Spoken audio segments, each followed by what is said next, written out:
G'day, Tim here. So you've been given a new bonsai. You may not realise how much it costs, but it could be in the order of a few hundred or even a few $1,000s, hopefully more in the few hundred. And it looks something like this. And you love it and grow it, but the reality is in 12 months' time, it looks a lot more like this. And it's not necessarily your fault. I mean, yes, you killed it, but it was because someone gave you something you didn't know how to look after. So we're going to show you how to take this sad looking plant and make it something you can actually manage as a beginner and still look good using these jade plants, or money plants as they're commonly known. Okay, so first up I'm going to bring in my dirty work area, take my tools and wires and everything out of it. Let's get this unfortunate dead plant out of here. So a couple of rocks that they've added as decorations, we'll stick them to the side. And let's see what's going on here. So we've got a reasonable looking pot with a water catchment base, so we'll reuse those. And we'll wire in a new plant into the bottom, put some screening so the dirt doesn't fall straight through. So I'm going to put in 2 of these screens into the bottom holes and wire them in place, leaving enough wire that I can tie down my new root structure so that it's ready for me to put my plant on top. I will empty out this pot and we'll see what we've got in here and replant what we don't use. Now, jade is awesome because you can do almost anything to it and it won't die. You can neglect it for long periods of time, give it a few weeks without water. You can chop it back to almost nothing, let it grow and heavily cut it. It's pretty much a bulletproof plant. It's great for beginners, and with a bit of styling it can look fairly awesome. So you can see from what I've got here is we've got some pretty good roots on all of these plants, so I'm just sort of separating it out with my root rake just to break them apart without doing too much damage as I'm working through those roots. So there's one plant, another plant which I'll definitely use that one. So that plant there, it's got some really nice shape to it already. There's a front and a back to a plant. So looking at both sides, I like this branch coming a little bit forward. I can work with that, whereas that side is a little bit plain. We can see the trunk beautifully but can't see much else. So I'm going to use this as my front, so that will be in the front of my pot. I'll go through and just trim up these roots a little and then we'll plant it into there. So I might just trim the outer roots that are hanging out towards the edge. So for that I will use my reasonably low grade scissors, so not my nice pruning ones, and I'm just going to go around and cut. And the reason we cut rather than break is it gives a clean end and that heals a lot better. And that will now fit inside there quite nicely.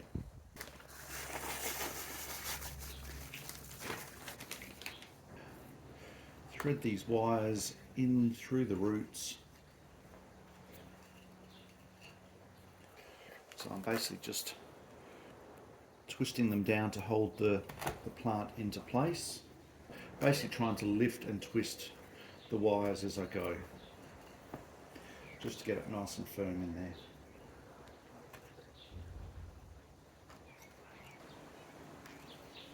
And basically that should be able to support the plant in the pot, that it can't fall out. So that's nice and securely in there. I'll chop the excess of the wires off and twist them down so I don't stab myself.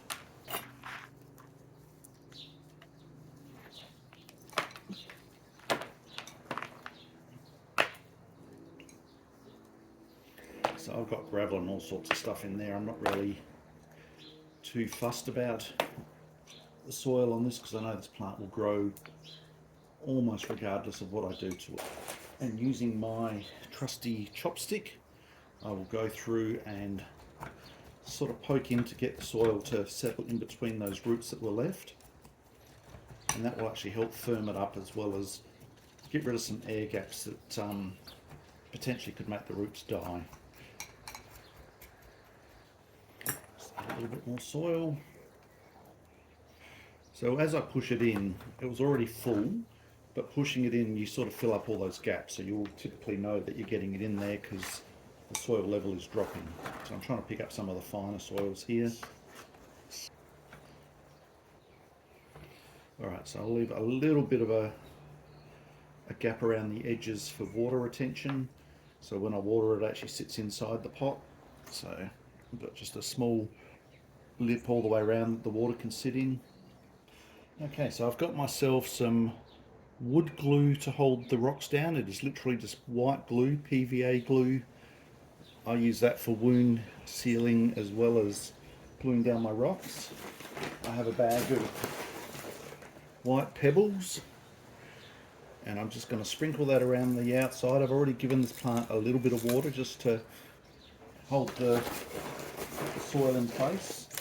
So I'll just fill the outer edge with some rock, and then I'm going to put some of that glue on it and add some more rock to the top.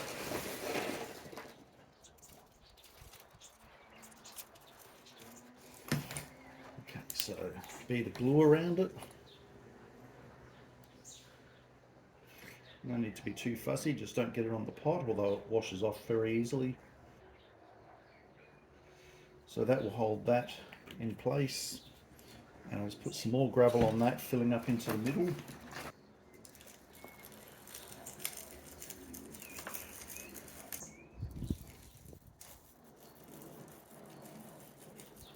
And just firm it down a little bit to bed all those rocks into the glue and down into the soil a bit better.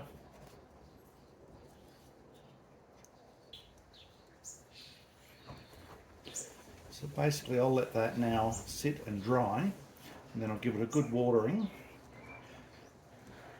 and we'll do some wiring and shaping at that point. So I'm going to do a little bit of wiring and add some of the decorations back in. So I'll add my rocks back in, or a rock. Let Bambi march himself back in. Doesn't march in quite as well, but we'll basically do that. I'll just give it a little bit of a lift in the corner just to make it interesting. I'll stick a couple of my Bambis in. Give his face towards the front, one behind the rock there.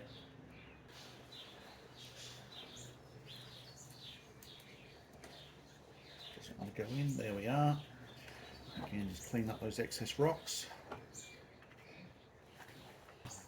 And now let's do some wiring. Alright, so I've just lifted my turntable up on top of another pot so that it's more at my eye height so I can see, and use my pruning scissors to get in and just remove a couple of these bits that aren't quite where I would like them. So that branch just in there will go, but the one behind it will let grow out. Likewise down below, we don't put the ones in the corners. Might lose that one, and that one down in there. So we're basically just deciding where we want the growth to start to go. So I'll keep that one and we'll try to direct it round. This one I'm going to wire back a little bit. And that one over there, I'm going to try and pull it down. Just estimate my length up the branch and a little bit back. So I'm going to come along that branch and up and into this branch. So I'll do the length of them plus a bit more.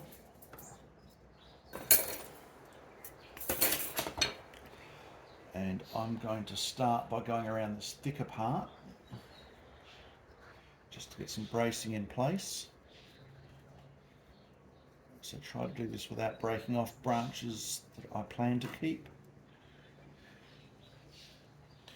So I'll go around there, twist that around the top of that next one, and that will brace that. And then if I come around this one and down, that will get me onto that one. So that wire is now nice and firm.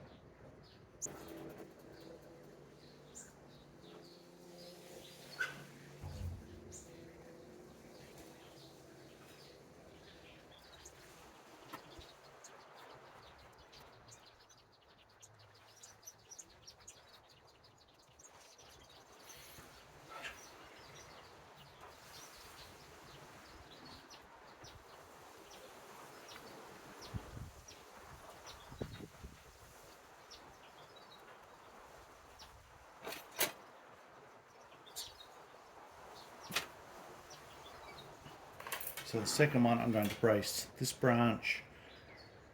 I'll brace it onto the trunk because that's way too thin for my current gauge of wire. So that will be done. So I'll brace it a couple of times.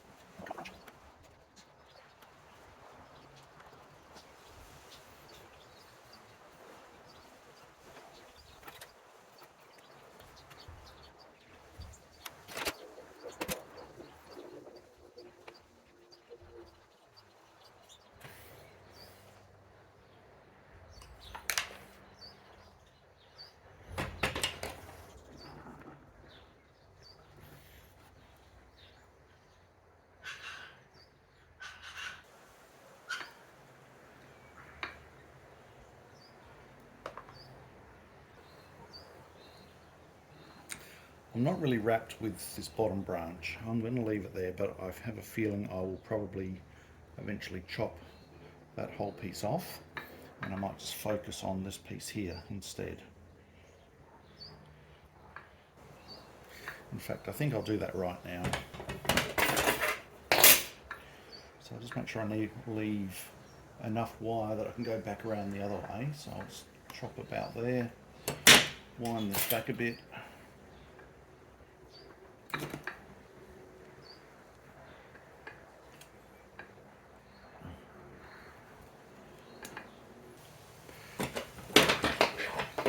And give that a big chop.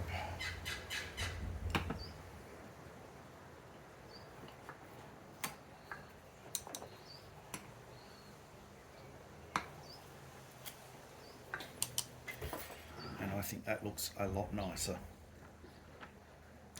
a lot more balanced.